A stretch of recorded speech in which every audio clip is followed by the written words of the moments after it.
Hello there. So you want to know how you can simply go ahead and post on Reddit. This is going to be the only video you'll ever need to watch. So with that being said, let's just get straight into the video.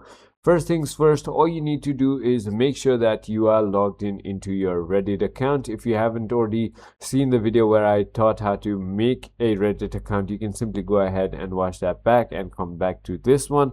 And all you need to do is on the top right hand, go ahead and click on this create host button right over here. And here is where you can simply go ahead and add your title, your tags right down here. You can also go ahead and select a community that you want to post to. Image or video, you can simply go ahead and drag and drop it right over here, or just click on this and select it through your finder.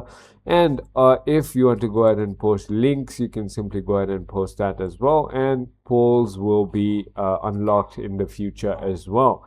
So I hope this video was helpful to you. If it was, hit that like button and I'll see you on the next one.